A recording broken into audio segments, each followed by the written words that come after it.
Komið þið sæl og velkomin í gullkastið á kopp.is. Við ætlum að hefja jólin snemma í ár, þau eru þannig séð hafin. Sigur Manchester United, Mourinho rekinn og það leikur á föstudagskvöldi þessari viku. Það rosalega skemmtileg síðasta vikan fyrir jól og við ætlum að fara yfir sjálfsögðu leikinn á móti Manchester. Við ætlum að fara yfir að stöðunni hjá Manchester og Mourinho líklega og dreigið meistaradeildinni og eins og ég segi það Wolves næstu helgi. Maggi og Steinar á sínum stað. Maggi, þú nýbúin að klára jólinkaupin, allt klár? Ekki allt svo rétt þetta. Það rétt að þetta. Maggi fer í Smáralindina, við erum líka með Örn Heimisson, hann fer til Liverpool og vestar fyrir jólin. Hann kann þetta, hann fagmaður í fæðinu. Það allavega velkomin aftur höfuminn. Já, takk fyrir það. Hvernig heilsan? Heilsan góð maður. Heilsan sjúklega. Þú ert búin að velja aldeilis ferðirnar til Liverpool þetta árið. Það 2 ferðir og þetta bara, þú veist, ég bara að sækja getur ekki farið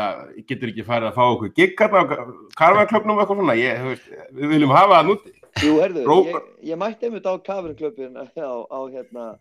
sunnudagskvöldinu til að fagna sigrinum alla leið og það var tekin ákvörðun þar að Matti var með mér, United maður og hann mjög skemmtilegur leynipúlari, ég verð að segja það. Við vorum einmitt að tala við yrðum að taka gigg á Carverin, sko.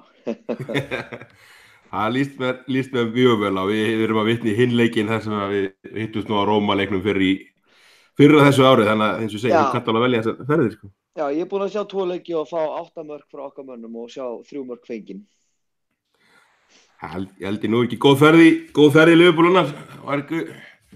Þú ekki á þú sé hitt topplið líka, hvernig leist þér á það? Jú, ferðin var frábær og hún var þannig að við hendum okkur út á föstudegi, höfum gaman og síðan var vakna snemma á laugardegi og skellt sér í hinnaborgina og fórum á Mary D's sem skemmtilegur stundismannapub á undan og það var alveg hörku svona að vera og ég hugsaði bara með mér, þetta bara svona Liverpool-stemning? Mér leið þannig, sko. Og það var einhverjir tjallar sem að komu þarna á okkur og það var svo kalt, 0 gráðu hiti, rok, rigning. Þú veist, þetta fáránlegu kuldi, sko. Og við vorum komin inn á staðinn og maður varð bara merchas upp. Maður að kaupa sér Manchester City húfu og hanska og sem að ég ætla að donata til hans Gunnleifs, nokkuð ljóst, þegar ég þetta gera núna. Reyndar veit ég ekki með húfuna, mér svolítið gaman að eiga Manchester City Pride of Manchester húfu. Það svolítið gaman, sko. Já, reyndar. Og þarna inni, sko, það 2 mjög skemmtilegt. Við lærðum mjög skemmtilegt lag sem að hljóðmerknin svona Who the fuck are Man United? Mjög skemmtilegt, restin kemur bara sjálf, þið kunnið það núna. og síðan var það var eldri maður sem vatt sér upp að þessum 8 manna Íslendingahóp og spurði Who are you supporting? Ég leit hann á hann, Liverpool. Og hann leit á mig, no, today. City. What, really? Segir hann, ég bara, já, City og hann fyrir að spyrja, hann sagði, ég ætla ekki að styðja Liverpool morgun, ég ætla að styðja Manchester United, ég ætla að styðja það á einn dag, ég segi, já, það gæti ég aldrei gert, Neverton, sagði hann 3 svar, svo skilaði sér þetta einhvern smá hring og þeir voru fattir að hlæja okkur Íslendingunum hann eftir smástund. En strákar, stemningin á vellinum, miðað við Anfield á Etihad, þetta var bara brandari, sko. Það heyrðist ekki í neinum. Það var annarkvært sæti laust annað og við sátum hann upp í einhverju rjáru, við fengum góða yfirsýn og þetta skrítin heimavöllur. En mikið rosalega voru þeir góðir City maður. Horfa á liðið hreyfast svona í heild sinni, þetta var alveg magnað og ég hugsaði bara með mér, wow, hvað þetta var svakalegt og bara til að gera langa svo stutta, við fengum, það var sáatrina leik. Og leikurinn á Anfield, þetta var svo magnað, nú hefur farið nokkur sinnum eins og þið og þeir töluðu það eftir leik, John Aldridge kom hann upp og hélt smá tölu hann í Carlsberg Lounge sem ég var svo heppinn að fá að vera, að hann sagði, það var umtalað að það hefði ekki verið svona mikið læti að margra manna mati í 12 tíma á Anfield eins og voru þannig dag og maður sá það bara þegar liðin voru svona í það mund að fara út af til að koma inn á að hvað var að gerast og síðan förum við inn á og það svona verið eitthvað aðeins að hlaupa og sparka boltum. Þegar United-lið kom inn á þá voru þeir eitthvað í svona einni röð, eitthvað vinka til sinna manna og voru einhvern veginn svona ekki neitt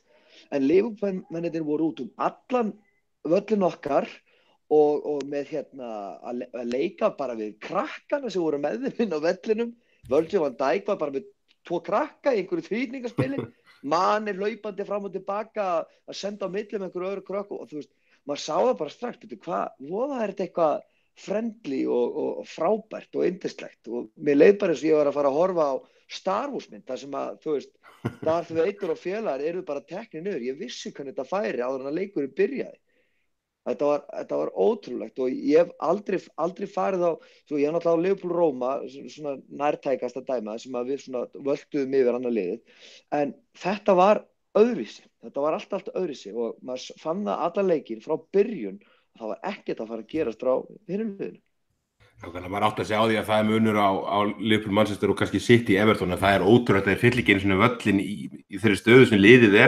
og með líka á móti Everton sko, sem að myndin að halda að myndin fylla upp í rest sko, en þetta líka bara munur, ég gaman að heyra sko vjúið frá City leik sko, maður heyrir þetta svo oft talað mununa frá Old Trafford Old Trafford og Anfield og Steini, þetta kannski ágæti segva yfir í Manchester leikin og ég held við byrjum bara á því að þakka United fyrir að bíða með að reka Mourinho fyrir okkur, það til eftir leikinu móti Liverpool og sko, ég bara fyrsta pæling sko, þessi brottrestur Mourinho, dregur það eitthvað úr í hversu stór sigur þetta var hjá Liverpool og ég meina, þú veist, þetta virkar svolítið stærra heldur en 3 stig eins og svo sem oftast á móti Manchester en sérstaklega núna. Já, ég meina þetta var, við vorum ekkert að sigurhúða það neitt í þetta síðasta podcasti hversu mikilvægi þessa leiks var mikið fyrir bæði lið, eiginlega ekkert síður Man United því að nú eru þeir eftir 17 umferðir komnir 19 stigum á eftir Liverpool og það í rauninni alveg sama hvaða tölfræði þú reynir að draga fram hjá Mourinho og eitthvað sigurhlutfall hjá honum. Bottom line að hann búinn að vera að spila hræðilegan fótbolta, eða liðið sem búinn að vera að spila hræðilegan fótbolta, síðan það er svona rétt sleppur eins og við höfum séð hjá honum í gegnum tíðina undanfarin ár, ef að stigin að koma í hús, en ef að stigin hætti að koma í hús og ömurlegur fótbolti og ofan þá bara niðurstaðan einn. Það voðalega ljótt að segja það, en ég nú ekki mesti bara mjög langt frá því að vera mikil Jose Mourinho maður og hef eiginlega bara fagnað því hvert skipti sem hann hefur yfirgefið Englanda því að ég bara hef ekki getað þennan karakter og þetta svona sjálfsmiðaða dæmi hjá honum sem alltaf. En ég hef bara haft lúmsgaman að þessu undanfarið að sjá þetta svolítið mín að segja þetta en að sjá hann rauninni svolítið engjast og hann búinn að tapa mótjónu sínu svo rosalega að það eiginlega bara maður hefði aldrei trúað þessu, þú hefur sagt mér þetta fyrir nokkrum árum að svona væri staðan á Jose Mourinho að stjórna Manchester United. Ég hefði aldrei trúað þér en þetta var bara staðreynd og ég bara það var eiginlega svona icing on the cake að þetta skildi gerast eftir að þeir voru flengdir á Anfield og bara þessi sigur hefði getið orðið svo miklu stærri því að munurinn á milli þess að tveggja fótboltaliða, ég hef bara ekki látið mig dreyma svona mikill mun á milli þess að tveggja fótboltaliða frá því ég byrjaði að fylgjast með og sá er ég nú það gamall að ég man eftir þegar að Manchester United voru að leita eftir fyrsta titlunum í 26 ári eða hvað það var og gátu svona mismikið undir Ron Atkinson og fleira áður en að Ferguson kom til sögunar. Þannig að þetta var svolítið magnað. Já, við tökum Mourinho umræðan aðeins bara, klárum aðeins hérna leik fyrst og tökum þetta að sér hvað í gangi hjá Manchester eftir það en Maggi, bara þess að leiknum, það liggur við að maður horfið á Manchester núna undir lokin hjá Mourinho og sko að maður svona svipað ánægður með að vinna þessa tegund af fótboltaliði og bara svona rosalega varnarleik og tala ekki þetta ekki í markinu heldur en það að vinna í rauninni actually í Manchester United sem þó bara bónus. Mér finnst samt, ég ætla að vera pínósamlegar, en að Manchester United bara skíti lélegt varnarlið. Það búið að vera vandamál þeir í allan vetur, Mourinho hefur aldrei fengið eins mörg á sig eins og ég vetur, varnarlína er bara léleg, það er bara þannig, það er bara þannig sem mér finnst, að Mourinho hefur ekki, ég hlóa hann í sumar þegar hann var að tala hann vantaði hafsenda og hann vantaði betri varnarmenn, ég meina með virðingu fyrir Diego Dalot sem var þarna í bakverðinum og vera með Darmian í hafsendust, þetta alltaf ekki varnarmenn, þannig að það að við skorum 36 tilraunir og erum að það sýnir að mínu viti þrotið sem að United var komið í og það er skondið að hlusta á Gary Neville í gær og aftur í dag þar sem hann er að velta þeim upp að í rauninni það sem að Mourinho sagði í sumar svolítið komið í ljós því að þessi gaurar, hvort sem það er Bailly eða Lindelöf eða Phil Jones kannski helst Smalling sem var fínt að dott út úr liðinu þarna áður en að við byrjuðum sem þýtti það hvað Darmian var allt í orðinu hafsend og þessi Dalot í bakverðinum United er bara lélegt varnarlega, þeir eru búin að fá sér 29 mörk í 17 leikjum og það er bara lélegt þannig að identity sem að liðið hefur ekki einu sinni Mourinho lið, það er bara þannig þetta þriðja syndrom með Mourinho heldur betur búið að kikka inn og þetta lið var bara klárlega lélegasta United lið sem maður hefur séð síðan eins og Steini sagði þarna einhvern tíðan kannski á fyrstu árum Ferguson og það verður það sem að Mourinho mun segja leið og hann fer að tjá sig United liðið var það að hann óskaði eftir að kaupa ákveðna leikmenn í sumar, hann alltaf segir aldrei hvaða leikmenn hann keypti sem ekki virkaði, kannski förum að sína í það og eftir hverju voru ekki inn á vellinni hjá þeim þarna sem að hefðu nú kannski átt að reyna að bjarga þeim, en mér fannst þetta, og sagði það svo sem fyrir leikinn, bæði okkur og .net í síðustu viku, að það sem að mér fættist jákvætt í þessu var það að varnarleikur Manchester United er bara skítlélegur, ég horfði á spila á móti Southampton, meðan að Hughes var ennþá með Southampton og Southampton fór í gegnum það bara eins og bara já, bara eins og Göttóttan Öst og Ost og voru bara léttir einhvern veginn á því, þannig að bara það að vinna Manchester United og Mourinho í dag, ég held að það hefði aldrei verið í sama leik áður og það var bara einstaklega góð tilfinning og rauninni gaman að sjá hvað verður kallinn hérna af því, hann alltaf ennþá gríðarlega sigursæll stjóri og verður pottþétt komið djópar langt líður en það að vera þeir sem að ítt honum yfir brúnina þráttur að menna við verðum að skora völlurinn að vera að skora á Manchester United að stökku ekki á gikkinn og láta hann fara þarna mjög fyndið undir lokleiks þegar þeir voru að óska eftir hann ekki reikinn það var það alveg einstaklega ljúft og eitthvað sem maður verður bara þess að kátur með langa tíð að hafa yfirspilað Manchester United í hálfleik kannski pínu stressaður yfir því að vera ekki konir yfir en yfirspilað og vinnað og örugglega á Mourinho reikinn daginn eftir því það verður ekkert jákvæðar en það Nákvæmlega Reimur, tilfinningin í hálfleik var hún var svolítið eins og þessi leikur væri endursýndur hvernig var púlsinn hjá þér og kannski á vellinum ég var verulega pirraður hvað lífið ekki það Já, sko í raun og veru að það voru eiginlega bara allir brosandi kátir sko, þú veist, maður sá það á áhorfendur voru greinilega mjög glaðir með bara hreyfanleikann og svona áræðinni í liðinu, þetta var skýta mark sem við fengum á okkur og það kannski, við getum talað kannski um það, já ég get bara sagt ykkur strax núna að þegar að Shaqiri settur inn á breytingin sem verður á hreyfingunni frammi ég hefði aldrei órað fyrir það er svo gaman að vera með alla myndina það er svo magnað hvað gerðist þegar hann kemur inn á það er allt í einu bara verður bara meiri hreyfanleiki hraðari færslur, hann er að hlaupa rosalega mikið inn á miðjuna, aftur út og inn á miðjuna, aftur út á kantinn mun hreyfanlegri og klárlega mun hættulegri en eins og Naby Keita svona í fljótu bragði eins og í þessum leik ég held reyndar hann nú eftir að styrpa sig mér fannst hann reyndar ekkert spes í þessu leik Keita en breytingin var alveg geggjuð og fyrir alla púlara sem voru á vellinum að við bara það trúði enginn því að þetta færi jafntefli held ég ekki einu sinni þegar maður á vellinu sko, þú veist, maður nú oft orðið meira stressaður sko, en það bara holningin á mannsliðinu var bara það skrítin og líka það var svo fyndið að horfa niður í boxið þetta Mourinho hafi bara aldrei staðið upp í leiknum sko, hann fór aldrei á aldrei í boxið að gera eitthvað kalla eitthvað, hann stóði einu sinni tvisvar upp til að kvarta ég sá ég aðstóðu dómarann það var svona fylgdist aðeins með hann niður sko en, við fylgdust líka með ég held að hann hafi verið svipað mikið mynd og leikurinn sko, þetta er alltaf gaman að pródusentunum að horfa á svo helviti sjálfar alla leikir. En mér finnst gott gríni sem er gert á hann ég held að það sé nú alveg að sko að vinna þetta United-lið sko að virkilega var sætt og gaman en þú veist, þið sáu það bara fyrir leikinn að Stuðlarnir hafa aldrei verið svona langt á milli. Þú veist, það var enginn að hafa trú á því að þetta lið var að fara að vinna okkar menn. Full ástæðlis Óskar Gilsson ekkert til hamingju með að hafa veðjað á Sigur Manchester United með Stuðli 6, það var vel gert hjá honum, veðbankarnir hafa verið fínir og glaðir að fá þann penning. Já, en sjáu þið strákar, pælið í soknum sem var tróðið upp í Gary Neville á sunnudaginn.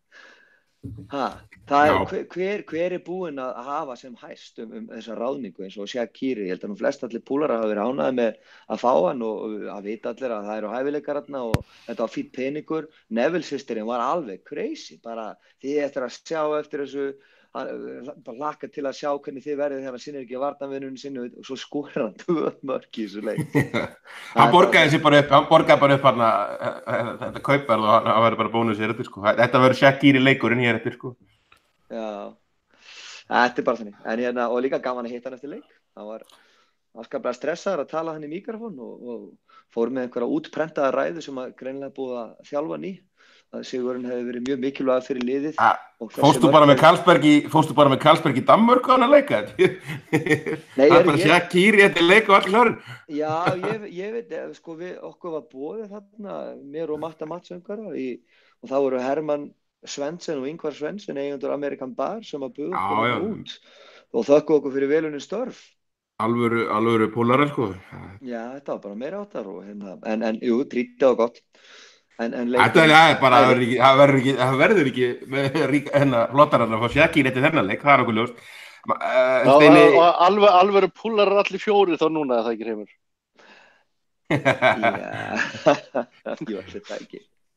Þú ferði yfir þetta með Matta, hann örugglega til í að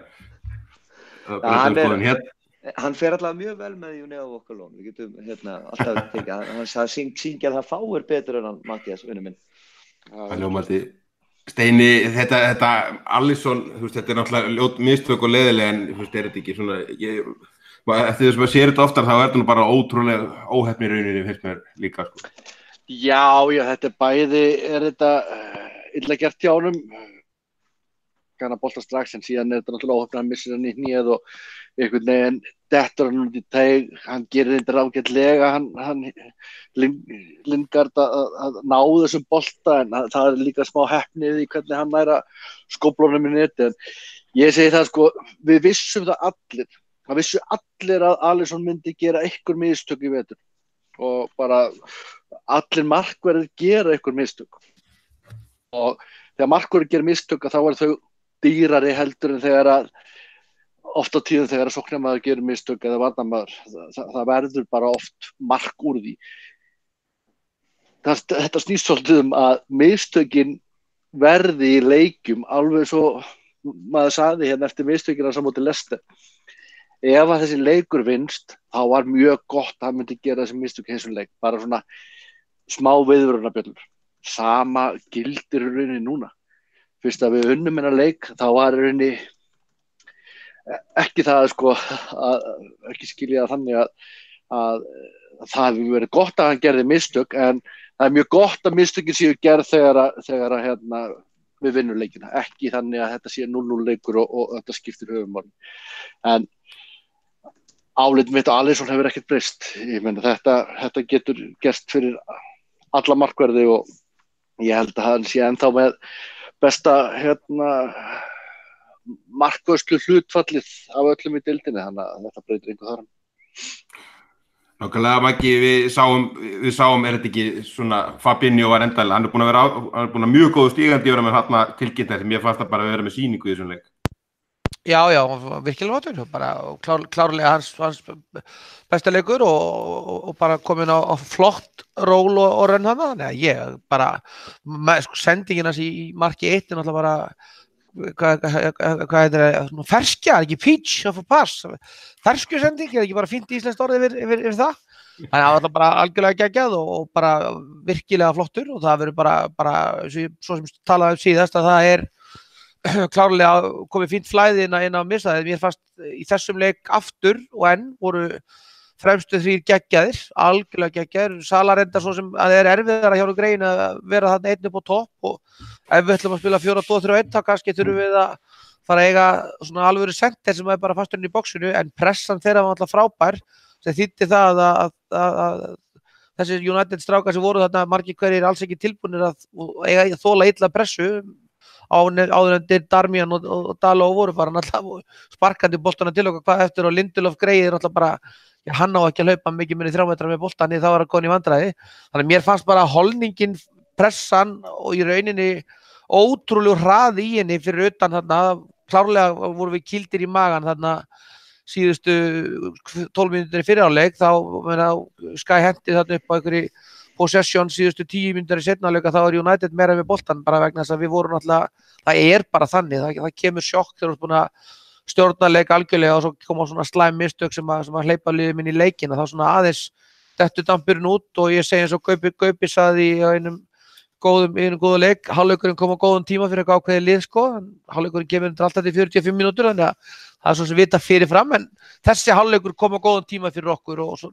í seinni hálfleik var búið að endurskipuleggja hlutina og bara aftur og enn breiddin, það að geta Henderson og Shaqiri inn, ég sammála Hreima, Keita og ennþá eitthvað inni og hann kemur bara eftir mánuði eitthvað, þá eru hann búin að bæta stuð á fullri ferð, en það að geta keyrt á þar upp var bara líka algjör lykill í þessu og það sem að Fabinho náttúrulega tekur inn í þetta lið klárlega sem að er náttúrulega frábært er það að hann er leikmaður sem getur hlaupið fram með boltan, menn er svona tala sendingar þar, það eru góðar, en það er ekki síður það að vera með miðjumann sem að kemur úr dýpinu og ber boltan upp, er eitthvað sem að er stundum dálítið erfitt að verjast, það er öðruvísi með svona þessar miðjumenn sem hafa verið djúpir í okkur eins og Lucas og Henderson og Mascherano sem eru frekar í því að bara pinna boltan út á næsta mann sem er allt í góða lagi, en þessi tekur boltan og snýr og hleypur með hann sem að þýðir það að það svona býr til ákveðið svona maus sem að er erfitt að dekka hann og ég meina þið sjáuð hvað hann er stattur, hvað hann fær gigantískan tíma á boltan, þeir voru nú öskrað þarna í Monday Night Football, en það er bara vegna þess að sko djúpur miðjumaður á fyrir að fyrst ekki að geta gefið svona sendingu og vera komin þetta langt upp á völlin, að hann stendur bara einn og getur tekið sér allan tíman í heiminum til þess að teikna upp þessa geggjuðu sendingu, en hann er klárlega búin að stimpla sig inn og mér gaman að það Twitter að menn voru að senda þarna, hann ekki örugglega að fara til Paris í janúar því hann kemst ekki liðið og flop of the season eitthvað svona skilur mig, það er bara eins og svo oft áður undanfarin ár, hvort það verið Robertson eða Oxlade eða núna hann, þar sem menn voru eitthvað hvæsa á hana, þá er það alltaf alveg ljóst mála að þetta er strákur sem að mun nýtast liðinu alveg feikilega vel og bara ein ástæðan fyrir því að við erum að fara í gang á fullaferð núna er náttúrulega það að þessi pressa þarna frammi á miðjunni er að virkilega virka. Þetta er mjög gaman að sjá hvað Fabinho er að gera núna, því ég hef búið að tella manni oft trúið að Fred sé betri leikmaður, en Reimur, þetta er svona leikmaður sem er ógeðslega gaman að sjá í fyrsta skipti, svona tegunda miðjumanni finnst mér oft gaman að sjá mitt live og sjá alla myndina. Var ekki ykkur, hafstannar maður leiksins sem flestum eftir leik, var ekki ykkur umræðumann á skásarunum? Jú, við sko, það var gaman að lesa blöðin daginn eftir og við ták hana nokkur og einu blaðinu var svona The Breakdown og þá þeir að tala við okkar menn eftir leik og svo þeir tala Fabinho og þeir segja bara að Gerrard pass og tala þessa Gerrard sendingu sem kom þannig inn í það er svo langt sem maður séð svona sendingu og þetta var svo rosalega vel klárað, þetta gerði svo hratt, það búið að vera að pressa, svo allt í einu kemur þessi sending og svolítið úr takt við það sem við vorum búin að vera að reyna sko. En Klopp sagði eftir leikinn að þessi sending, þetta mark, þetta var teiknað upp á æfingasvæðinu og þeir voru búin að gera þetta 100 sinnum fyrir leikinn. Meira segja sko finni sig á manni að taka hann á bringuna og skjóta niðri. Af því að De Gea kæmi alltaf vaðandi út með lappir og hendur í X og þá ætti bara að reyna að leggja undir hann ef menn kæmust í svona færi. Og skásararnir mitt og leigubílstjórinn sem kemur okkur heim sem var frábær með Liverpool tattúi á skallanum og allur pakkinn sko. Að þeir tölu líka hvað Lukaku og hann hefði átt svo mikla orku eftir leikinn því hann hefði fengið að sitja í vasanum á Van Dijk allan leikinn. Og en eftir leikinn og það var virkilega gaman að heyra þess að John Aldridge kom með og var með smá svona tölu og kom inn á sko mikilvægi þess þrátt fyrir Alisson eigi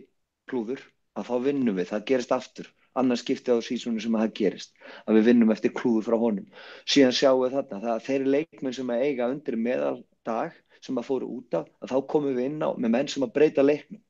Og breytin er svo góð og að horfa á Fabinho vaksa leik eftir leik eftir leik. Ég er svo mikill aðdándinn af gaur að ég var svo glaður því ég sá að Henderson var á bekknum en ekki Fabinho. Og ég get sagt þau strákar, ég var ekki einn þá. Það var gaman að heyra fólk tala saman í hálfleik akkurat þetta mál. Steini, ég var ekki rólegur og bara fengið reynslega á móti þessu United leiki. Mér fannst þetta að vera að spilast á svipa á til dæmis síðasti leikur á móti þeim, en fram á 70. mínútu þó að sé allt önnur upplifun kannski eftirleik, en við erum farin að sjá núna bekkurinn er farin að skila sigrum og þetta er að breytast ótrúlega hratt núna þessu tímabili. Já, ég held að það sjáu allir sem að hafa augu og fylgjast með boltanum að breytin í Liverpool-liðinu er bara orðin miklu meiri. Það er ekki margir dagar síðan við Maggi vorum í podcasti á fótbolta.net og vorum bara búin að setja punkti fyrir aftan allt hjá Klein og væntanlega var hann orðin hægri bakur, fjórði í röðinni í hægri bakurstöðinni hjá okkur svona fyrir tímabilið. Og er það örugglega ennþá, sko? Og er það örugglega ennþá og fjórði, jafnvel fimmti ef að Fabinho hefði ekki verið inn á miðjunni, vantilega er hann á undan honum í röðinni í bakverðinum. En þetta bara sýnir bara það er gríðarlega mikil breyting þegar kemur að breytin og bara hvað við getum verið að fá inn á bekknum og við bara frá því í vor þegar við vorum í meistaradeildinni og reyndar búnir að lenda í smá meiðsla vesenni, sérstaklega inn á miðjunni, en núna er bara allt önnur staða í gangi, þannig að breyttalega séð er þetta lið orðið miklu betur og miklu betur í stakk búið til að taka þennan slaga móti sitt við erum að horfa á að hann er að breyta tveimur miðjumönnum á milli leikja og risaslaga móti Napoli í miðri viku og risaslaga móti Manchester United. Hann er að rótera þrátt fyrir þetta séu risaleikir. Þannig að það segir okkur breytt að það er bara komin breytt í liðið. Það var þetta fyrir ekki, hvað er? Ekki mætla að fá að koma inn í þetta vegna það sem er líka að gerast það er náttúrulega bara verið að rótera í leikaferðinni og það er þetta bara það sem er orðið frábært í þessu að til dæmis alveg á hreinu að Fabinho og Henderson loka þessum leik og í leikkerfinu 4-2-3-1 þá er Henderson og Fabinho þetta er ekki að bakka hvort annan vel upp. Það er búið að vera í gegnum síðustu 4 leiki þá erum við búin að vera að spila 4-3-3, við erum búin að spila 4-2-3-1, við erum búin að vera í rauninni með 4-2-2-2 sem var í Bournemouth-leiknum, þar sem við vorum í sjálfur sér með Sala og Firmino inn í þessu og það er auðvitað fyrir eitthvað svona perragang sem maður hefur verið gaman að horfa á fótbolta, þá náttúrulega er það sem var líka eitthvað sem er rifið upp fyrsta árið á Klopp, þá var það þessi 4-3-3 leikkerfið hans sem var náttúrulega leikkerfið hans sem hann spilaði með Dortmund og sem að lokum þeir vinnur okkar í Þýskalandi bara fundu út og svolítið skellt honum á nefið. Við verðum líka að vera hreinskilnir og átt okkur á því að það lengi vel og alveg kannski þangað í janúar í fyrra, eða hvað var það fyrir 18 mánuðum, þá var Klopp svolítið að berjast við þrjóskun og þá voru vinir maður sérna í kringum hann að segja, heyrðu, hann ætla bara að gera sömu hlutina með Dortmund og með Liverpool, þá kemur tölverð breyting og mér nú er það nýjasta kjaftasamur sem er að heyra það sem ástæðan fyrir því að við erum ennþá með Selko Búvats sem aðstoðar framkvæmdastjóra hafi verið vegna þess að þeir voru mjög ósammála það hvaða leiðir vildu fara og Klopp hafi sagt að við þurfum að vera með fleiri variasjónir inn í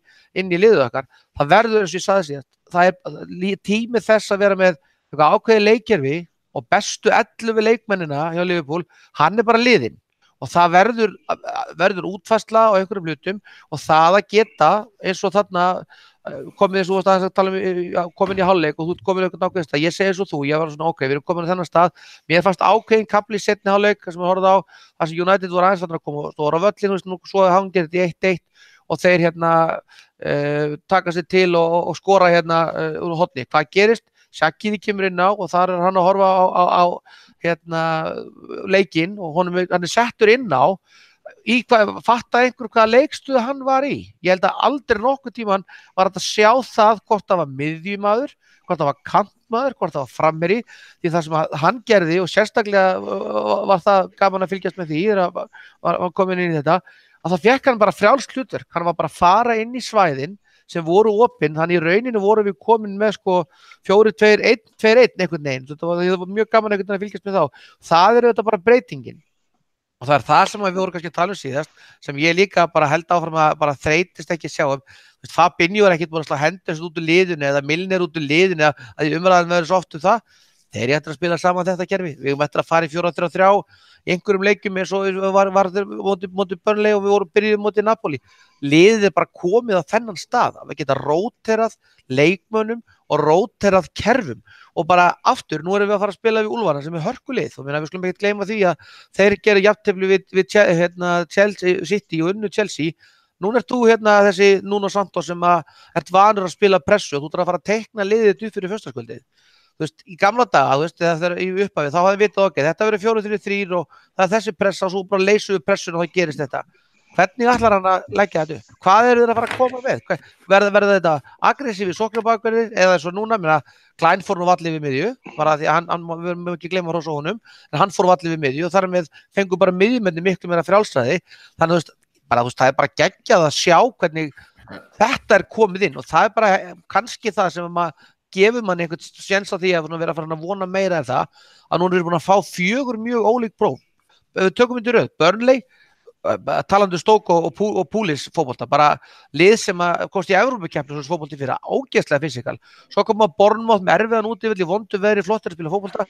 kemur flott ítalslið og svo svona trukkalið United og það bara, við erum búin að taka þetta allt með ólíkum ráðum, lent undir því, en leysum einhvern veginn allt og þar þetta bara 18-20 leikmanna hópur klári að vera að gera fullt af hlutum sem við eigum eftir að horfa á í gegnum allan vetur held ég. Ég verð að fá að taka undir þetta með Fabinho að því að þetta í rauninni hefur hann átt einn mjög erfiðan dag að það var móti Arsenal. Allir aðri leikir hjá honum hefur hann verið að sýna hluti sem okkur hefur sárvantað. Það bæði svona stability tilbaka en samt hann að gera eitthvað fram á því. Þannig að ég bara mér finnst hann hafa komið alveg gríðarlega skemmtilega inn í þetta. Geggja við opni liðið en ég líka bara til að klára Shaqiri í umræðana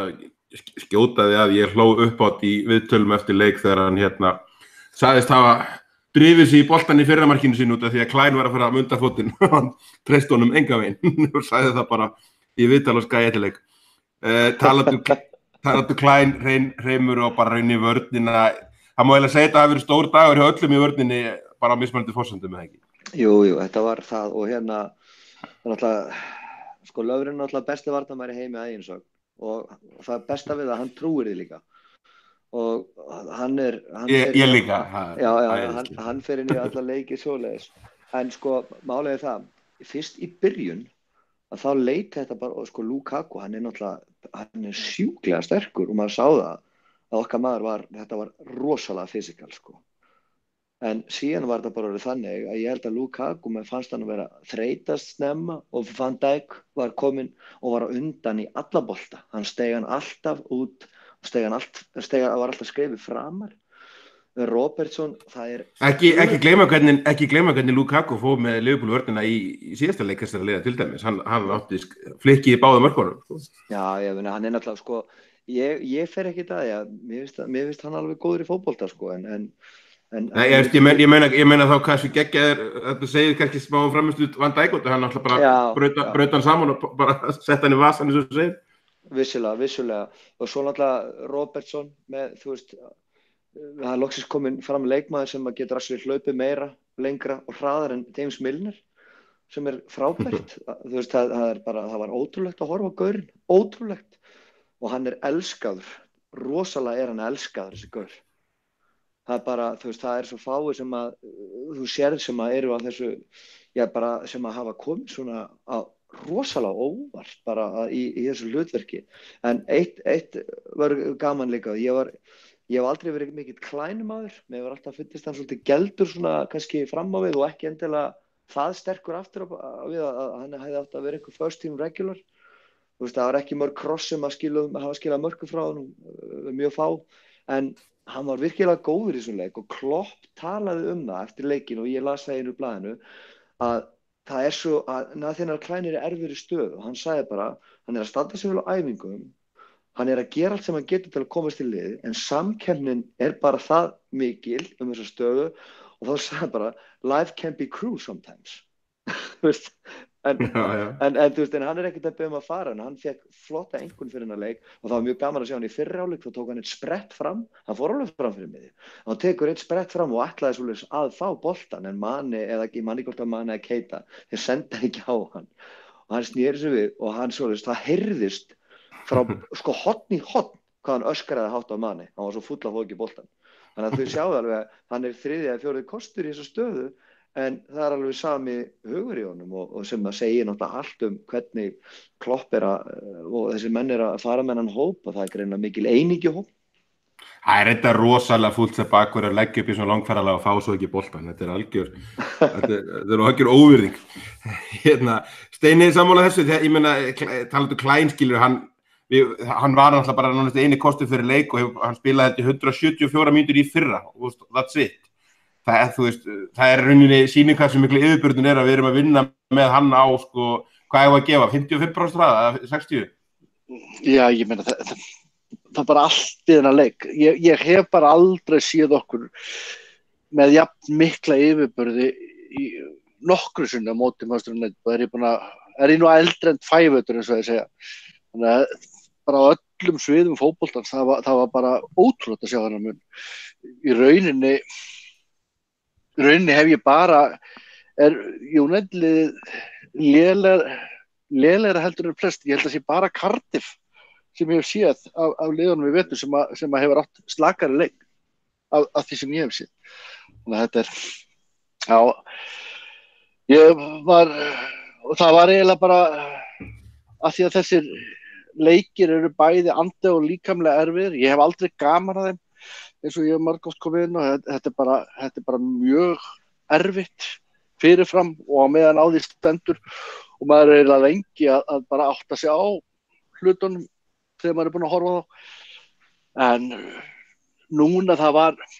þrátt fyrir að maður væri aldrei svona bara öruggur með þetta,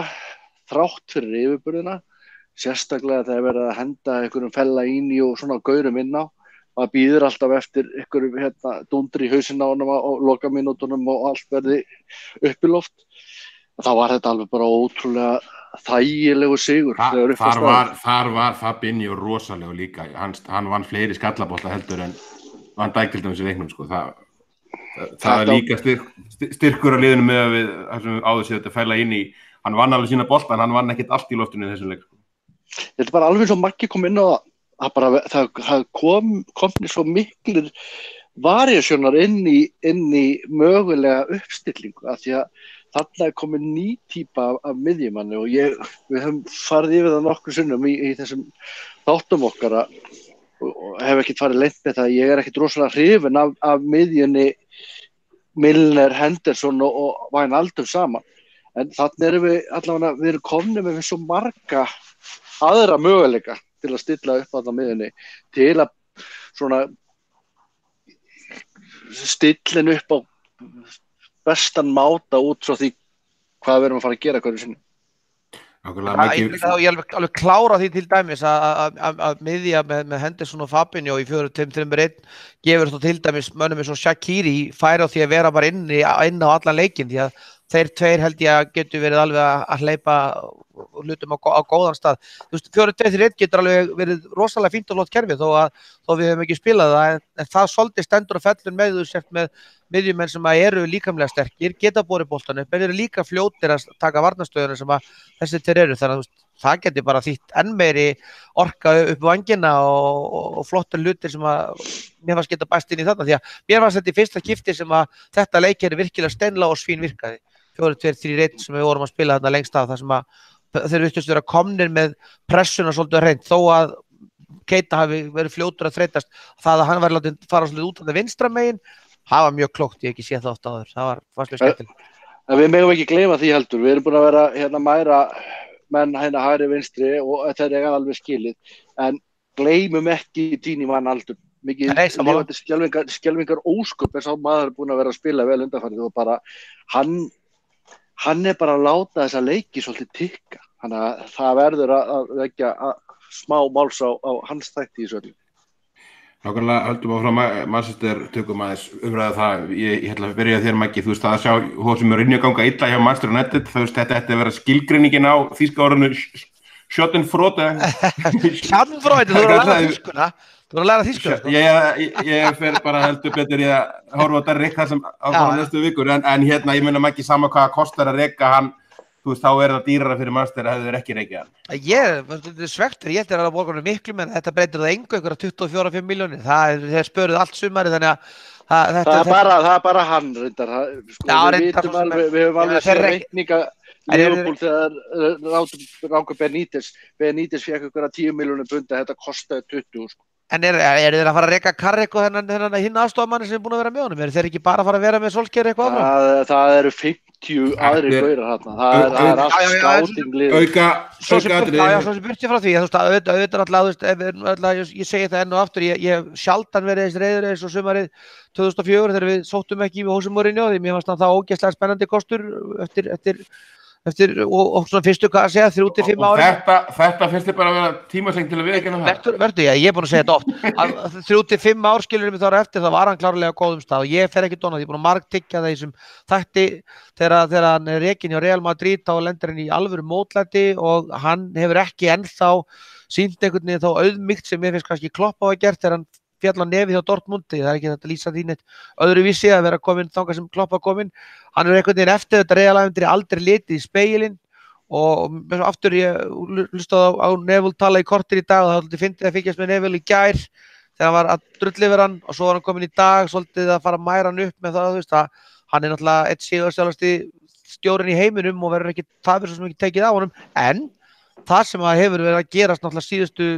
14-15 mánuð er bara það að hann hefur ekki náð neinum tökum á því sem er í gangi á Manchester United og Neville reyndar klínir því reyndar mjög skemmtilega og mér varst að heilmikið vitið sem hann talaði að hjá United væri bara ekki football knowledge, hvað þetta er, fótbolta viska og þeir væri búin að vera naív í öllum ákvörðunum eiginlega frá því þeir létu Ferguson fara. Menna Moyes var ekki góð ráðning, Van Gaal var ekki heldur góð ráðning, það var kannski einhver lógík í því. Algjörlega ósammála, algjörlega, með þetta frábæra ráðning. Já, sammála, ef við erum að reyna að fara hérna í skóna að vera hlutlausir að greina til United sem er ekkert gaman, þá er það líka alveg máli og ég er alveg sammála Neville. Sko Mourinho er ekki upp á að endi vandamál á Manchester United. Það var aftur á móti alveg orðið ljóst fyrir svolítið síðan að það var ekkert að fara að gróa heilt. En svo veturinn er búin að ganga viðtöluna, svo hann er búin að henda Pogba út einhverju svona ego-slag, ég veit náttúrulega ekkert Sanchez sem verður aldrei virkað þarna, bara frá því hann kom, það eru geggjaðir fótboltamenn sem er ekki að virka, þannig að mixið er ekkert að virka. Eftir stendur, og ég fer ekki ofan af því þess að við tölum síðast hérna, að ef að þeir fá inn hérna framkvæmdastjóra sem að bara næri einhvern veginn að kveiki í þeim, þá held ég alveg að Manchester United verði í 3-4 sæti í þessari deild, en auðvitað þarf að verða skörp breyting og allt það, því að þú veist, þetta eru fullt af leikmenni sem að voru ekki þessu tímabili þá er það. Jú, ég held þeir getið alveg. Ég held alveg að þú veist, ef maður teiknar upp hérna 11 manna fótboltalið þegar maður stannætti, þá er þetta dálítið gaman að þá er klárlega veikast til hlutin vörnin sem að Mourinho náttúrulega gargaði einhvern veginn á, en miðjumenn og sóknar típunar í þessu liði, menn Lukaku, Martial, Sanchez, Pogba, þú veist, bara þetta eru leikmenn sem að eiga að vinna flest öll liðin, þannig séð ef þeir fara á einhvern næsta, þetta eru líkilmenn í sínum landsliðum eða leikmenn sem eru uppkomandi stjörnur, en þú veist, mixið var bara farið, hann var komin í þetta rytma sem að fyrir eftir að vera rekinn frá Real Madrid að þá var kannski smá tími á Chelsea, sko við vorum að ræða góðan minn sem við Chelsea, við vorum að ræða það bara í gær, meira sé árið sem að hann var meistari með Chelsea, það var hann fúll út í allt og alla, hann fúll út í leikmenn á reyfastu dómarana, það var leikjatölvan, leikjaprógrami segi ég, það var allt að, þannig að hann er bara ekki búin að líta í spegilinn, hann er ekki búin að uppfara fótboltan sinn, hann er ekki búin að fara á þann stað sem hann á að vera, ef hann gerir það, hann verður komin í lið fljótlega, mér finnst það góð hugmynd í dag, erum við ekki bara að fara að sjá hann taka við Bayern eða Inter, hann er ekki að fara að þjálfa Huddersfield eða Bayer Leverkusen, sko, þessi gaur. Tökum það tökum það svo eftir Maggi Hreimur, bara þetta lið hjá honum núna, þá, sko, byrjunarliðið, mér fannst það nánast í kalla á að hann var að biðja að vera reikindu því að, sko, megnið af þessum leikmönnum sem eru fyrir utan byrjunarliðið, stærstu stjörnurnar, þetta eru leikmenn sem hann keypti sjálfur og hann er með dýrasta liðið í deildinni með City og mestu launaveltuna, held ég af öllum, sko. Jú, það sko, menn að tala að hann hafi ekki fengið að kaupa þá leikmann sem hann vildi ekki kaupa eins og komið inn á áðan, en ég meina, ef þið stillið bara upp í, segjum bara eitthvað 4-3-3 lið hjá honum, að þú veist, hann er alveg með mannskap í þetta, það vantar ekki, og við vorum allir ég var svona pínu að vonast til þess að sjá Paul Pogba inn á vellinum, bara sjá hvernig hann er á vellinum og maður að vonast þess að sjá hann sterkasta lið svona byrjunlið og bara þegar að Fellaini kom inn á í hálfleik, ég hélt bara býtur langar hann bara að tapa þessu, langar hann að verða rekin í alvörunni. Það búið að vera alls löst bara síðan góð. Muniði eftir því þegar að Louis van Gaal lýsti því yfir að Fellaini væri leynivopnið og það var einhver fljótur að skjóta þér og sagði ef að Fellaini er leynivopnið, you have a problem. Þú veist, það var bara hérna. En sko Mourinho, þú veist, sko málega það, ég meiki ekki hennar gaur, ég held ég hef aldrei gert það og það er einmitt út af þessu þegar hann kemur byrjar sjálfur að kalla sig the special one og svo er náttúrulega menn farin að kalla the boring one af því að eftir eins og Maggi sagði, eins og það var hjá Chelsea meistari, hann bara gat ekki brosað, það var svo leiðilegt að vera þarna og nú er hann á Manchester United, það er einhver flottasti stærsti klúbbur í heiminum og þér stekkur ekki bros á vör þáttur að hann á fínum árangri fyrra með nákvæmlega sömu vörnunum í dag og þú veist og bara betri mannskap ef eitthvað er sko og hann stekkur ekki bros á vör og þú veist ég vil óskast að kæfið komið fram hvað kom út úr þessu með hennar blessa hana, hvað heitir hún, Eva hana á Chelsea, það er það mál þú veist, hvað gerðist, hvað er að gerast í kringum hennar mann, hann er svo Donald Trump, það er bara allir sem er í kringum hann eru bara fávitar sko og ef það eru ekki fátar að skipta hann brum og næst er nýja fáta til að hjálpa sér. Steini, ef við horfum yfir hann hóp núna sem hann er búin að vera hvað sem að tók við eða er búin að vera með, ég meina Klopp og Pochettino tóku við miklu verri hópum þegar tóku við verri hópum þegar þeir tóku við sínu liði, ég meina ef þú horfir yfir hópin, er einhver þetta sem hefur bætt sig eitthvað hjá liðinu fyrir eitthvað alvöru, ég meina tökum við Rashford kannski, menn hann alltaf bara líka er bara þannig aldrei hann hefur líklega bætt sig hjá öllum stjórum. Já, samt í rauninni ekki því að hann var alveg fljúandi undir Van Gaal sem að gaf hann tækifæri, þetta er líklega besta arfleiðin sem Van Gaal skildi eftir sig hjá United. En nei, hann hefur ekki bætt neitt leikmann, það hefur engin leikmann bætt sig undir hans stjórn og við erum að horfa á bara góða og flotta leikmenn eins og við erum bara að fara hérna yfir Sanchez, Martial og Pogba sóknartengjandi leikmenn sem að ef þú sleppir þeim lausum þá er þetta bara menn sem að skora mörk og eru skemmtilegir að horfa á vellinum en þetta er samt ekkert nýtt með Mourinho, ég meina hjá hvaða liði í gegnum tíðina hefur Mourinho komið inn í klúbbin og byggt eitthvað upp. Þetta er alltaf short term plan hjá hann var eftir því sem að menn blöðin segja brjálaðir yfir að hafa ekki fengið að kaupa einhverja menn sem voru með lítið resale value, voru svona á toppnum á ferlinum eins og Alderweireld og fleiri kaupa þá inn, en síðan gleymist það alltaf, hann er búinn að eyða formúum fjár í leikmannakaup. Það er ekki eins og hann hafi verið bara þurft að taka eitthvað lestarvinkil á þetta. Hann er búinn að vera að eyða alveg bara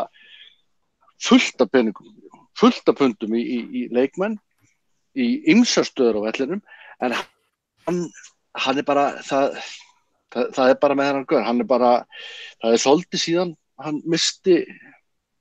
misti þetta og það hafa allir séð það sem vilja sjá það og mér finnst eiginlega, ég sá eitthvað staðar í dag, ég man ekki hvað það var samanburður, hann og Guardiola byrja held ég hjá Manchester liðunum tveimur á sama tíma og liðið hjá Guardiola er búinn að skora 83 mörkum meira í deild á þessum tíma heldur en liðið hjá Mourinho Pæliði bara í þessu og við erum ekki að tala um Huddersfield, sko. Við erum að Það tala munar- um Manchester United, sko. Það er eitthvað 42 mörg bara í síðustu 38 leikjum munurinn á markatölu, sko, sem náttúrulega Já, ég ólíkur. meina þeir byrja á sama tíma. Þeir byrja á sama tíma og það munar 83 mörgum bara í deild. Það bara segir allt sem segja þar og það er ekki eins og hann sé langt á eftir Guardiola í peningaðislu. Síður en svo. En að sjálfsögðu tekur hann Manchester United er ennþá að berjast við þessa Ferguson arfleið. Ég meina þeir eru náttúrulega búin að vera frá þeirra bæjardyrum síðan afleitir í sínum ákvarðanatökum í stjóradæminu og þetta er voða gaman fyrir mig hérna sem púllara að segja bara spólið tilbaka. Ég sagði þegar hann var ráðinn bara djöfullir ég ánægð með þetta. Ég sagði það basically að ég væri ánægð með þetta þegar hann var ráðinn sem stjóri Manchester United því ég var skítrættur með að þeir var að fara að ráða mann eins og Pochettino. Til mörgundi varnar þá voru þeir margir sammála þeir vildi ekki sjá sko, og þetta er bara í rauninni bara allt komið í ljós spilamennska hræðileg hópurinn ég er fullkomlega ósammála Magga hérna með það að þetta sé flott lið, það eru flottir sóknarmenn hana inn á milli en hvort það var Reimur eða Maggi, mann hvort það var en varnarlega hversu margir af þessum varnarmennum myndu ganga í þessi topplið í Evrópu eða á Englandi? Hversu margir af þessum varnarmönnum verða orðnir rosalega góði miðverðir aftur undir öðrum stjóra? Ég spyr nú eiginlega mótið. Engin. Svona, jú, ég þekki Chris Smalling, Phil Jones, Marcus Royo, Erik Lindelöf bara... Þetta eru handónandi varnarmenn. Já, núna þeir voru allir ágættir sínum fyrir liðum, sko. Jú. Það er bara víst, þeir voru bara ágætlega látið með það. Ég er að segja bara alvöru stjóri gæti þetta náð meir út um. Við erum að tala spurningin var hverju hefur hann bætt, haldið þessi geta bæta neina á þessum leikmunum. Þessi bara allir staðnar eru búnir. Bara. Nei, sko, ef að Mourinho getur ekki látið varnarmenn verjast, þetta er hann masterclass í. Ef að hann getur ekki látið varnarmenn verjast, þá getur það enginn. Þar er hann sérfræðingur. Ég meina, sko, sorry. Nei, ég meina, það liggur hann sérsvið. Það er rútu lagningarnar og ef það er ekki lengur til staðar eins og var núna, þá er lítið eftir. Bara rétt á hann að högguna þetta þá heldur ekki að gleyma því eins og sé ef þið hefur hlustað á hann hérna núna í síðustu leikjum eða síðustu viðtölum þá er hann auðvitað að benda á það sem hann hefði sagt við þau sum að vera það annars að Hafsnir var ekki nógu sterkir og þeir var allir injury prone og það er auðvitað hitt vandamáli þegar Bæi hérna datt á baki þá segir Neville here we go again þannig að Bæi, Phil Jones þeir hafa ekkert sést meira minna. Lindelöf er alltaf bara fáránleg kaup, hann keypti hann sjálfur það ekki, hann var alltaf klart búin að aldrei ráða við þetta og það er auðvitað það líka sem hefur svolítið verið það sem hann hefur verið að tala um það, hann hefur kannski alveg fengið það sem þarna vantaði, þannig að ég held við séum alveg sammála við Steini að varnarleikur liðsins er lélegur og þeir munu þurfa að skipta allir vörðin út eins og hún leggur sig. Hann keypti bæði Lindelöf og Bæi. Já, þú veist, þeir sem að verða áfram í þessari vörn eru engin, því að þeir sem eru búin að vera að spila, kannski Luke Shaw, sem er reynda búin að rosalega mikið meiddur, en bakverðinni er Young og Valencia eru 30 eitthvað. Eftir 2 ár fullir ég það að Chris Smalling sem var að skrifa undir samning og er alveg góður varnarmaður og bara hefur alveg náð fína fyrir Manchester verði svo einið þeirra sem verður þarna. Nákvæmlega við spáum í það þegar það kemur höldum aðeins áfram, við erum aðeins að komin á tíma og sérstaklega með þessu Manchester umræðu þá þetta sé nú gaman. Örstuð, Maggi og þið hérna, hvað gerir United næst? Bæði bara, hvað heldur þið að gerist núna fram að næsta tímabili og í sumar? Ég held að United sé búið að afskrifa þetta tímabil. Ég held að þetta verði bara svona damage control og ég segi þeir að gæti komast upp í 3-4 þá þarf bæði líka, þá þarf Chelsea, Arsenal og Tottenham að fara að mistiga sig sem ég er ekkit viss þannig að United mun bara reyna að spila úr þessu tímabili eins og þeir mögulega geta, mun að sjálfsögðu leggja sig fram en stóra málið þeirra verður næsta sumar og ég hef trú á að þeir rulli í Pochettino þar því miður, ég vona bara að það gerist ekki það bara þannig að Pochettino hefur svo sem margfarið yfir það, ég ekki lesið ævisöguna sem skilst á þeim sem hafa lesið hana, hann ætti sér að verða einn af 3 bestu stjórum sína samtíðar, það gerir hann auðvitað ekki með Tottenham með virðingu fyrir því fótboltaliði, þannig að hann býður eftir einhverjum risum, þannig að þetta kemur mjög óvart þegar þeir ætla að taka Gambóla Solskjær, hann náttúrulega auðvitað var kannski varalegstjórið þarna alltaf, en ég var svolítið frekar að trúa sko, Laurent Blanc eða einhverju svoleiðistæmi sko. En ég held þeir taki veturinn í það að pínlítið að núllstilla sig, kannski hlusta hann hefur að rísa þetta klúbbinn og svo fara þeir í eitthvað nafn í sumar sem að þeir munu þá örugglega hlusta eftir röddum Manchester United, því að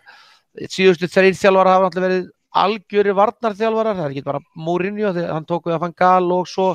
Moyes, ég held ég ekki að horta leiðilegir fótboltaleikar, við sáum saman þegar Van Gaal vann okkur 1-0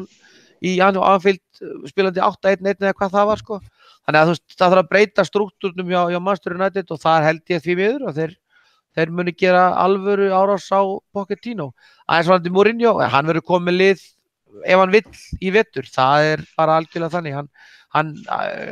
bara það ekkert mikið af stjórum í heiminum sem að myndu labba inn í þessi stóra lið þannig, ég held hann endi hjá Inter, en ég sæði hann alveg dett inn í eitthvað bæinævintýri ef að það færi illa, því að hann hefur það marga titla á bakinu, hvað sem okkur líkar að betur að vera, að til þess ennþá hort, ég held að hann þurfi að klúra ennþá meira heldur en þessu, því að ég held svona í satt að segja, þá sé líka það sem Neville að segja, það svolítið til í því að þessi klúbbur Manchester United, eins og Steini sagði á, hann ennþá einhverjum Ferguson skugga, skrítið eignarhald og það svona einhvern mix þarna sem að menn mun alveg horfa til, þannig að Mourinho verður komið stórliðið á næstu 6-8 mánuðinu, segi ég. Mourinho sko Mourinho að fara eftir 3. skipti núna í röð í stórum klubbi sem hann að lendi þessu, hann skilaði árangri hjá Chelsea 1 tímabili, við gefum nú það, en bara Reimur Solskjær fram á áramótið með hvað sér að gerast og þá líka með Mourinho. Sko með Mourinho, það náttúrulega erfitt að segja sko, hann náttúrulega alveg komið í ljóst að hann rekinn frá Chelsea, Real Madrid, Manchester United, bara vegna þess að, eins og, sko, þið sáu hvað Klopp sagði og gripið svolítið mikið úr það þegar hann sagði að titlar var ekki allt og það ástæðan fyrir því að það á mörgum stöðum bara krafa að menn spili skemmtilega bolta og það var eina stærsta ástæðan eins og hann látið fara frá Madrid, menn bara vildu ekki vinna titla svona og þess vegna held ég að Bayern München muni aldrei ráða Mourinho, ekki því að hann svo fastur bara í sínum varnarpælingum en mér gæti bara ekki verið meira sama hvað hann endar, hann má alveg hætti í boltana, hann á svo mikið peningur núna eftir allir þessi starfslokk að það væri fínt að hann myndi bara hann þarf ekki að fara til Kína eða Katar eitthvað til að drífa þetta hann væri bara flottur á Tenerife, það alveg fínt að það allt í labbfæri og voðan þægilegt fyrir hann en ég vola hræddu og ég sammála Magga með að ég get alveg trúið að þeir geri hann smá árás og Pochettino en það spurning, ég veit ekki hvort að þeir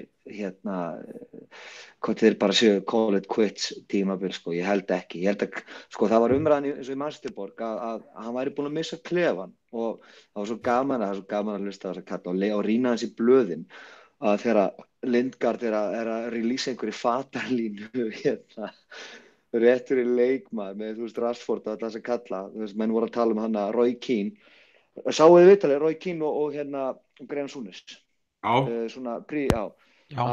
sáu sko þeir voru að tala um það hvernig Roy Keane hann hélt svona í stólbakið og hann kristi það sko því að hann var svo reiður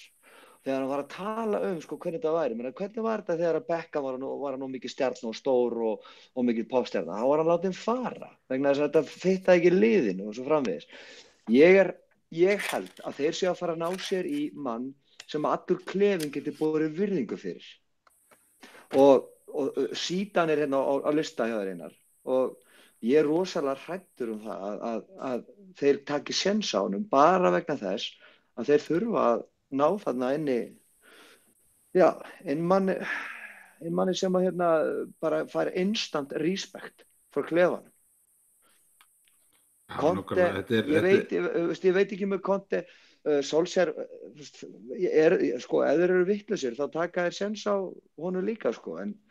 en ég get alveg lofað ykkur því strákar, en næstu helgi þá verður það að fara að horfa á United-lið sem verður sett bara í einhverja pressu. Þeim örugglega alveg sama hvernig leikurinn fer, þeir sem taka við, það ekkert verið að fara að þétta vörnina miðjun eitthvað svona, þeir ætla bara að fara bara út og vinna þennan fokkin leik og það verður bara þannig.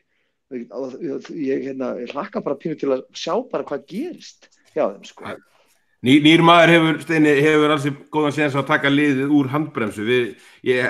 sá líka hendi í umræðana til dæmis nafn eins og Diego Simeone sem er búin að vera svolítið lengi allt líka á Madrid og spurning hvað hann er að fara að gera mikið þar. Annað en hann hefur verið að gera. Pochettino er alltaf alveg örugglega númer 1, 2 og 4 hjá þeim, sko, en östuðtun að loka þessu. Ef þú ættir að fara eftir klefanum, ef þú ættir að finna einhvern sem getur höndlað hann að klefa, þá er það líklega Kim Kardashian sem gæti það svona einna best. Þeir eru bara þannig karakterarnir margir inn í þessu liði að ég held að það sé langbest ef það ætti að vera viðmið. En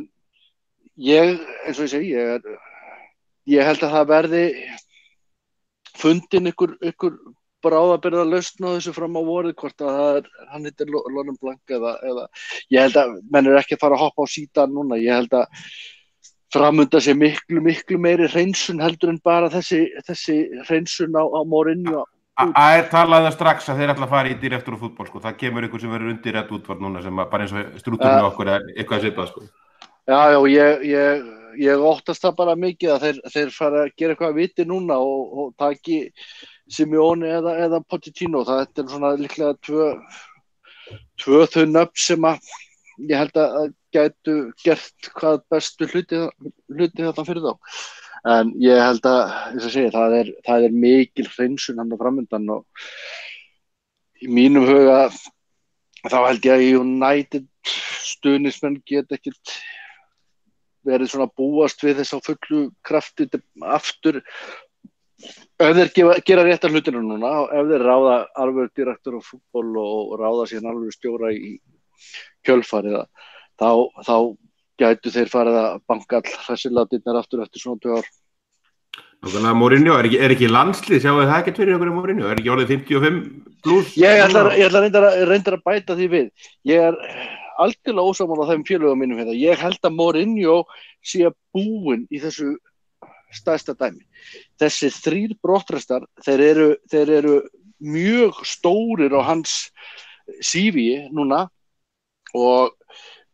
í ofanálag er hann búinn að vera gagnrýndur mikið fyrir spilamennsku hjá þessum klubbum upp á síðkastið. Þannig að jú, hann gæti farið í eitthvað klubb eins og Inter en samt ekki, að því að Mourinho hefur aldrei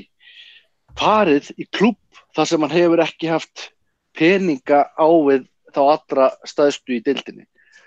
og ég sé ekki Bayern vera að fara að taka hann inn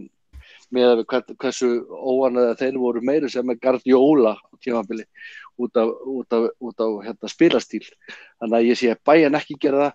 Ég sé í rauninni ekkert af engan af þessum toppklúbbum taka séns á honum. Ég held að hann sé búinn þar og ég held að sé betur fyrir búinn á Englandi. Nákvæmlega, tökum segva yfir í Bayern þarna, hljóma vel, Reimur, byrjum bara fyrst að lása meistaradeildar drætti, munið eftir því að hafa áður verið bara eins afslappar á meðan á dreigi var, mannum var svona vanni sér, var ekkert að skýta sig að stressi yfir neinum mótari, það var eiginlega helst Juventus, sem ég vildi alls ekki fá bara út af vandræðum utanvallar frekar en innanvallar, en annars fannst mér þetta bara frekar afstættað á, hvernig líst þér á til dæmis Bayern? Þetta bara verður frábær öðri og ég farið á Allianz Arena og það var gaman að vera þar, mikil stemning, sá það að gera jafntefli við Hoffenheim fyrir 2 árum síðan, eða 3 árum, 2 árum og þeirra galli kannski er að liðið svolítið að pínu aðeins að það er að eldast svolítið, Bayern liðið og svona líkilmennin er að eldast svolítið og það er vonandi og líka bara það að Kloppa fara til Þýskalands og tilbaka, hann er ekkert elskaður í München, sko. Ég var bara ánægður með þennan drátt, sko. Bara virkilega, ég bara, segir bara sama og maður segir einstaka sinnum með kvöldið eftir hérna heima. Helviti fínn dráttur. En hérna á svona öllu gríni sleppt sko að það voru tvö lið sem ég vildi ekki sjá svona kannski alveg núna á þessum tímapunkti voru kannski Real Madrid og Juventus bara svona það aðeins svo stutt síðan að við vorum að kljást við Madrid og svo alltaf þessi blessaði Ronaldo sem alltaf pínu hræddur við og Dybala þarna það veldig góður. Það þrjusulið. Já. Hérna, Maggi, þegar ég skoða til dæmis einhvern Reddit færslu sem ég var deilt á Twitter sem var á ensku, þessi sýndi nú bara, þú veist, þeim leist miklu verra á þetta heldur en okkur, sko, að fá Liverpool heldur en okkur að fá Bayern. Já, þetta alveg ljóst að Liverpool hafi klárlega verið það lið í hátti tvö sem enginn vildi fá, þannig að það svo sem bara alveg klárt mála að hérna, það verður eitthvað sem var alveg pottið, það var mikil stuna í munn hér í þeim góðu bjórgörðum og allt það sem við verðum að horfa á þetta, það sem sko, þetta nafn okkar liðs kom upp. Að því sögðu þá náttúrulega Bayern München náttúrulega lið sem er sko, fyrir árið síðan hefðu við sennilega farið að skjálfa og þetta náttúrulega ótrúlega vel skipað lið, að ég voru undirbúið mig fyrir þáttinn í dag og einmitt, svo Hreimur var að segja, þá var að tala um þetta gamlir menn, en ef þú lítur yfir leikmannhóp Bayern München, þá náttúrulega þarna geggjaðir fótboltamenn í þessu liði, hvort sem við erum að tala um, þú veist, Lewandowski, Martínez, við erum með Ribery, Robben, Rodríguez, þetta eru leikmenn sem eru náttúrulega geggjaðir í fótbolta, en það sem kannski jákvætt í þess það virðist vera komið brotmark í sko varnarleikið og markmanni sem var hefur náttúrulega verið minn svona uppáhalds markmaður kannski í heiminum eftir að Buffon fór að eldast svona utan við það núna Alisson minn á þessu dögunum sko, ég myndi kannski ekki eignast barn með þessum, en sko að sko vandamál Bayern liggja í varnarleiknum og það náttúrulega það sem að matcha sem var til þess að ég svona ok, mér finnst við matcha þetta lið bara mjög vel upp, þú veist, þeir eru með líkamlega sterka leikmenn, stóra, Lewandowski náttúrulega besta nýja í heiminum í mínum huga, þú veist, svona out and out striker nýja, svo eru þeir með Ribery og Robben þetta fyrir aftan sem að geta gert ýmislegt, en ef við förum á vörnina með það sem Hummels og Boateng eru, þú veist, ég horfði á stóran hluta á Ajax-leiknum, Ajax-liðið var bara að ná að skapa sér fullt af færum og búa til panik ástand í þessari vörn þeirra sem að maður hafa ekkert að venjast. 3-3 leikur eða ekki? 3-3 leikur, jú, menna í rauninni, þú veist, bara eins og segið það var bara Ajax var að fá færi þá kannski skora 2-3 og reynda skora ekki þriðamarki fyrir var 5 mínútur uppbót en náði að gerast með árásar. Þar til dæmis í þeim leik þá var Renato Sanchez að spila fyrir Bayern, maður var með Swansea í fyrra, portugalsku ungu strákur sem einhvern veginn horfið, þannig að það klárlega að Niko Kovac hefur ekki fundið formúluna og varnarlega eru þeir ekki sterkir og það verður bara ógeðslega gaman ef við förum þarna 13. mars með okkar leikmenn alla klára og í góðu stuði að setja pressu á þetta Bayernlið og ég held að þessu tilviki til dæmis sé gott að við séum á fyrirleiknum á Anfield, við getum alveg verið að horfa á okkur svona viðurleik sem við varum að horfa á í fyrra, það verður flott að fá það á Anfield, verður vonandi búin að koma okkur í þá stöðu að þeir þurfi að koma þess á okkur og við getum tekið þessa pressu og dóltið lamið það niður, þannig að ég bara nokkuð bjartur en aftur, þegar maður svona yes og bara þetta lið bara getur ekki neitt, svo einhvern veginn fer maður að skoða svona leikmannahópinn allan, þá bara já ok, þessi er þetta, já. Já, ég var nú, það var nú alls ekki þannig að þið get ekki neitt. Nei, ég bara skilja, ef þú horfir yfir vörðina minna nöfnin, Neuer er í markinu, svo Rafinha hægri bakvörður, David Alaba hefur verið vinstri bakvörður, svo ertu með Hummels og Boateng í miðri vörðinni. Þetta er náttúrulega allt gaurar sem eru geggjaðir í FIFA, sko, en þeir hafa í verkefni ekkert náð að gera, og svo er með Martínez þarna fyrir framann, kantarnir eru Robben og Ribery, James Rodríguez, Leon Goretzka, Thomas Müller, það er endalaust af flottu fótboltamenn, en mixið er ekkert ekki gott. Og andinni kannski sá, ég myndi bara vilja spila leik fljótlega í janúar, því að það er auðvitað eftir alveg 3 mánuður og það er helvíti langt, ég var að hugsa það er svo sem öðrum ástæðan líka, það er rosalega langt í þennan leik, það er erfitt að telja niður þessa daga þannig að við förum þarna, því það er svo margt sem getur breyst. Það með þess að 3 vikur milli sko heimaleiksins og útileiksins. Akkurat. Þannig að það er alveg magnaði. Steini, sko þetta Bayernlið við náttúrulega sjálfsögberu virðingu fyrir þetta lið sem að kannski undanfarin 2-3 ár hefur verið að kaupa svolítið á sama markaði og við, þetta Liverpool þá komið upp á þann markað sem er jákvætt, greinilega verið að horfa svolítið í sömu eða svipaða leikmenn eins og Goretzka var til dæmis orðið lengi vel við okkur en þeir eru vanir í núna undanfarin ára að mæta ensku liðum og slátra Arsenal 10-2 bara eitthvað svona bull, það er ekkert í gangi núna sko. Nei, við erum samt svolítið litaðir af því að sko Bayern er með nýja stjóra og þeir hafa farið óvenju illa á stað þrátt fyrir að ég held að flest allir séu nokkuð samfærir að Bayern enda upp í sig og er svona á endanum á seglunni að við erum ekki að fara að mæta þeim fyrir í febrúar og mars og það getur verið allt annað upp á teinunum þá, þannig að Bayern er bara rísa klúbbur, þetta er yfirburða klúbbur í Þýskalandi og þeir eru með fullt af frábærum fótboltamönnum, við getum verið að horfa á hvað heitir hann sem tekur alltaf við þeim þegar þeir gefast upp á stjórnum, hann getur verið komin að taka við þeim Það er ekki búið, þá verið hræddur við það skal ég alveg lofa þér. Ég meina, hann verður búin að taka við þeim í febrúar og hvað þá? Þá verður bara búið að setja í þriðja gír í þessari lest og hún bara keyrir bara sinn veg. Þannig að ég er alveg sammálaður Einar að maður hefur sjaldan verið svona rólegur fyrir einhverjum drættum. Ég var eiginlega nokk sama hvernig við fengum fyrir utan Juventus bara út af á eiginleiknum og vandamálum sem alltaf á Ítalíu. Mér var eiginlega nokk sama, treysti mér í öllu þessi lið, veit að við getum tapað fyrir þeim flestum en ættum að eiga alveg bara jafna möguleika á móti þeim öllum. En Við höfum alltaf farið Steini eða væri Porto, það er alveg ljóst sko. Já, en Bayern núna og Bayern í febrúar mars, við vitum ekkert. Það eru meiri líkur en minni að þeir séu komnir á fullt skrið þá og komnir á toppinn og Dortmund var að skýta á sig í kvöld á móti falliði, þannig að ég er ekkert hissa á því að þeir væru komnir bara á sína braut. Það er frábær útileikur framundan. Það er ágætt að við fáum 2-3 mánuði, ég hef ekki gert uppbytun fyrir Bayern áður, þannig að þetta verður, ég fer yfir það, Reimur aðeins bara almennt þessi 16. úrslit, eitthvað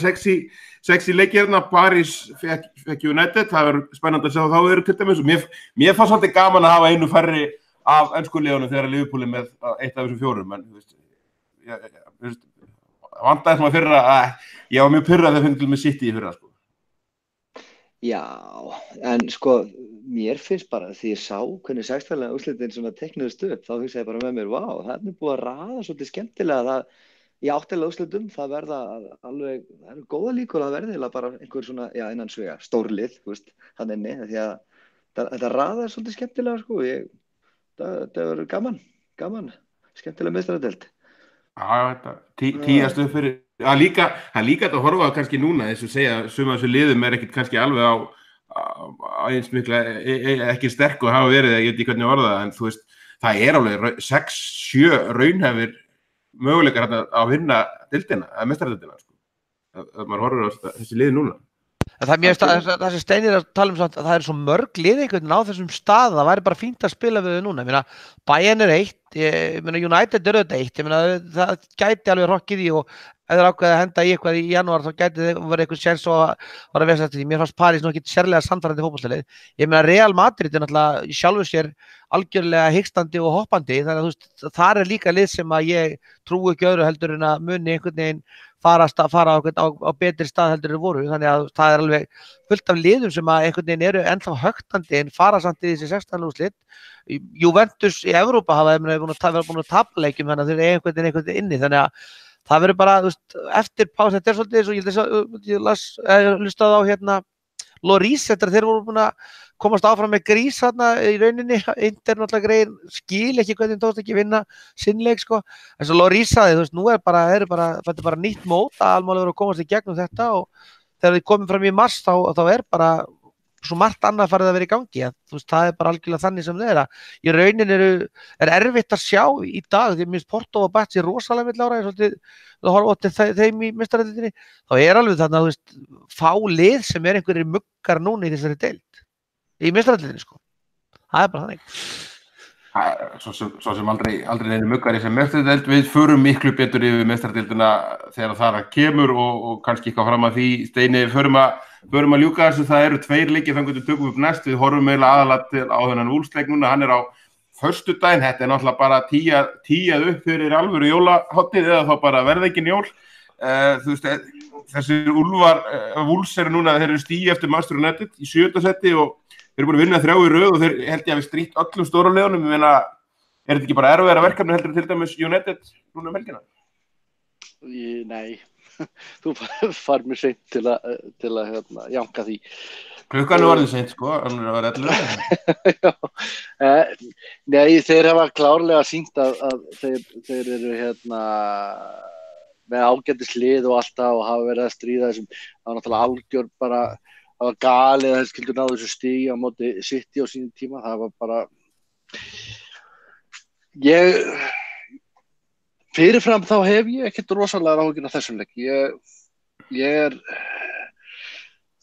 mér bara eitthvað svo létt eftir þessar leiki sem eru búin að vera undanverði, mér leið ekkert voðalega vel fyrir Burnley-leikinn, mér leið ekki vel fyrir Napoli-leikinn og síðan United-leikinn, þannig að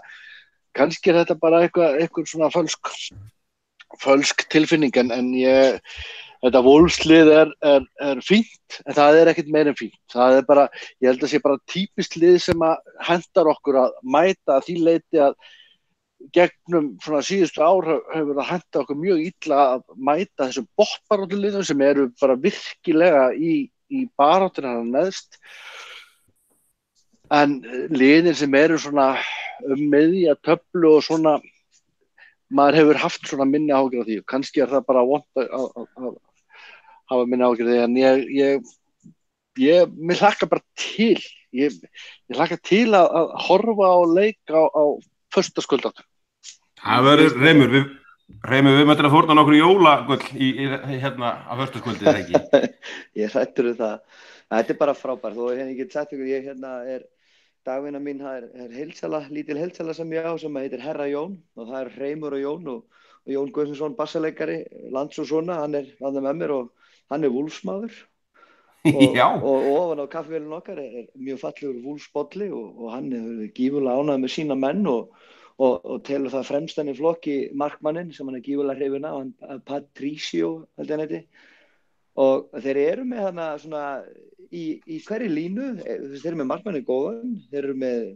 1-2 góða varnarmenn, þeir eru með 1-2 góða miðmenn og svo eru þeir með helviti flottan sóknarmann hana, en hann Jimenez og þeir eru búinir að stríða og svona og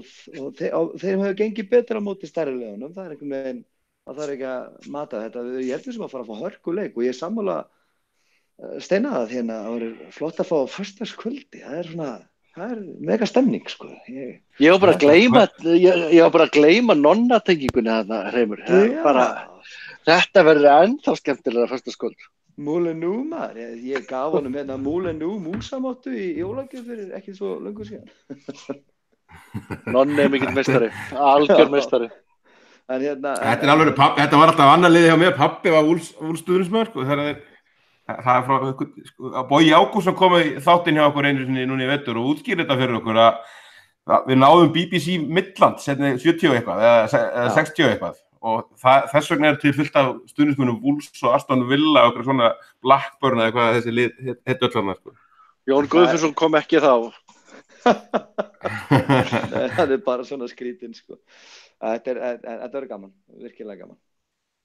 Ákveðlega, Maggi,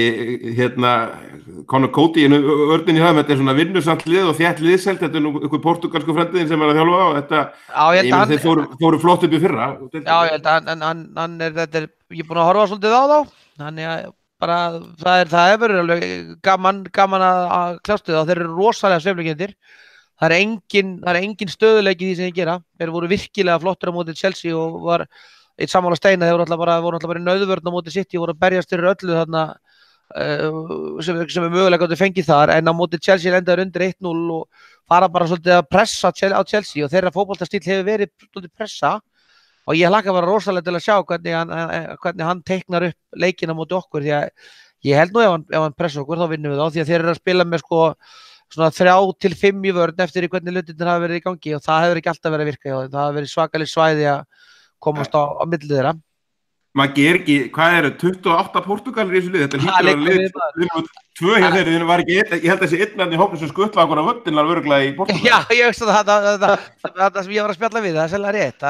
Það er bóli eða eitthvað því? Jú, það er ekki spurning að og miðjan þarna hjá þeim með Moutinho og Neves er náttúrulega rosalega skemmtileg, sko, það er ekkit spurning og Patricio er flottur markmaður og hann gerir slæm mistök og sé lélegur út í tegin af manni upp á 3 metra að ræða, þá er hann alveg markmaður sem hefur náð að gera hlutina vel, en það er alveg gaman því Conor Coady var auðvitað leikmaður sem að menn í Liverpool horfðu til og hann er náttúrulega ekki bara eitthvað leikmaður, hann er fyrirliði liðsins og bindur saman þess að 3 manna varnarlínu sem hann hafa verið að gera, en sko veikleikar úlfana þessum leikjum sem ég hef séð, ég er þið góðan vin sem er mikill úlfur sem hafi spilað fótbolta, einmitt kall sem var fór að halda með 1956 held ég eitthvað, Jóhannes Atlason fyrir landslið Íslands, bara alveg kall í því að það eru þessi svæði sem að þeir verða auðvitað að loka á þessar kantpílur okkar þarna, þannig að ég held til dæmis að Liverpool spili 4-3-3 í þessum leik og komið með Sala út að kant og hvað sem að vera Firmino eða Sturridge sem verður að hafa upp á toppið og ríkið, þá reynir að fara inn í það því að veikleikar úlfana liggja þarna í þessum bakvörðum sem þeir eru með og kannski hafa þeir svona fyrir utan Jimenez ekki átt auðvelt með að skora, þeir hafa ekki verið að skapa sér mikið af færum og ekki verið að svona ná að heilla þeim megin. En svo er alltaf bara annað sem er málið þessu, í desember, ég segi svo Steini, það er alltaf alveg, við erum búin að tala um þessi próf og við tökum aðeins inn í Newcastle-leiki líka, við náttúrulega, við erum eina liðið og ég svo sem twittaði það til að jinx og það tókst, að eftir að City tapaði fyrir Chelsea og Arsenal tapar svo fyrir Southampton á sunnudagsmorguninn, það hefur ekkert lið í toppslagnum mistið sig í ykkur 3 mánuði,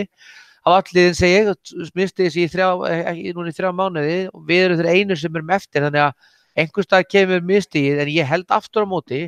af því vorum að tala um þetta áðan, að það verða breytingar frá United-leiknum. Þessi leikur var á mínu viti á gríðarlegum hraða og eftir Napoli-leik sem var með alveg gríðarlegu tempói, þannig að við munum setja einhverja 2-3 nýja leikmenn inn í þennan leik og svo aftur á Newcastle og þar held ég að sé fínt að vera að spila við þessi tölu því ég held að úlfarnir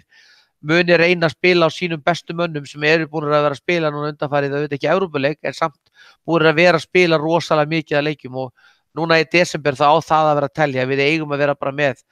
ferskara menn, Milner er að koma inn hugsanlega Henderson, við getum komið Sturridge en hann hefur verið að koma fínt inn í þetta, þannig að við erum alveg, Shaqiri hlýtur að byrja, þannig að við erum komin á það að sko fara að spila úr þessum hóp okkar.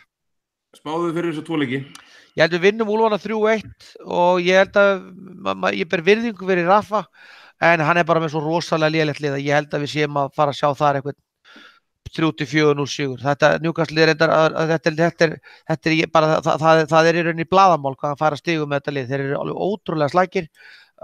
og bara við tökum þann leik bara held ég 3-4-0 en úlfandi gætu orðið smá maus en við tökum það seinna leik og vinnum 3-1. Reimur, hvernig leggst þið þessi 2? Leggast vel í mig. Ég held að við séum að fara að halda hreinu í þeim báðum. Ég held að við erum að taka úlfana kannski 2-0 en ég býst við algjöru yfirspilun á Newcastle sko. Það verður 3-4-0 sko. Þannig að ég segi bara 2-0, 0-2 og 4-0. Það er bara mín spá. Steini, það er algjör skandall að við náum ekki, við erum bara fallir á tíma ef við náum ekki að taka Benítez inn okkar betur og Newcastle en ertu að vanmeta varnina hjá Benítez mikið og félagar okkar? Nei, hann er bara með skítavörn, það er bara hannig, það er bara ósköp einfalt, það er bara skítavörn í gangi og ég held reyndar að þessi Wolves-leikur verður engin göngutúr í garðinum, ég held að við höfum eftir að merja þar 1-0 sigur en vinnum Newcastle síðan 3-0 og við bara notum næsta þátt í að þakka Rafa Benítez fyrir 3 stig. Ég held að við tökum Wolves-leikinn, það verður drullu erfitt kvöld í útileikur og mikil stemming á Mónilu 1-2, segjum það. En ég meina, ég hugsa ég gæti alveg spila vörn hjá Benítez ef hann var að stilla liðinu upp og við myndum líklega bara sama okkur ágætlega í deildinni, þannig að við vinnum það 1-0 og það verður alveg ógeðslegt. Ég enga veginn sammála ykkur, þetta verður einhver göngubolti á þeim skítrættu við hann, en strákar við erum komin vel á tíma. Reimur, það er alltaf stórkostlegt, erum við ekki að fara að hittast á Anfield í maí, bara að gera áralegt? Jú, er það ekki bara, voru ekki menn að kaupa sér miða til munn hérna, það er kannski eitthvað? Það er eitthvað Flugför. væri gaman að fá það. Það væri gaman að fá með þetta mun hérna, það er helvítið setið ekki byggði okkur allavega með það, við erum ekki með aðgangu því, ef við viljum heimaleikinn þá getum við kannski reynda, nei við erum ekkert með neitt af þessu. Ég mun bara fara á einhver lounge hérna frá, ég er ekkert að fara það ekki nefnur, við erum svolítið skiptir með skoðanir hérna, við erum svolítið landsmenn hérna gömlumennir, það er hérna ungi selfisinguri sem að vill svolítið vera að villast einhverja ránkalla og svona og söngla einhver lög sem er erfitt að gera í landsinu. Við hittum bara park einn öll þar í mæ, þetta er undanúrslitaleik sigur þar, þetta er áralegt við viljum ekki brjóta það í ár. Ekki spurning bara, takk fyrir að leyfa mér að vera með strákar, gaman að vera með þessu og takk fyrir að halda þessu úti, þetta er yndislegt. Á allt stórgóðslegt. Eins og ég segi, við verðum ekki einhvern tímann á 3. jólum eða 4. Þetta fer allt í rugluna næstu vikur en við tökum næsta og gerum upp þessa 2 leiki og árið mögulega líka. Takk í kvöld.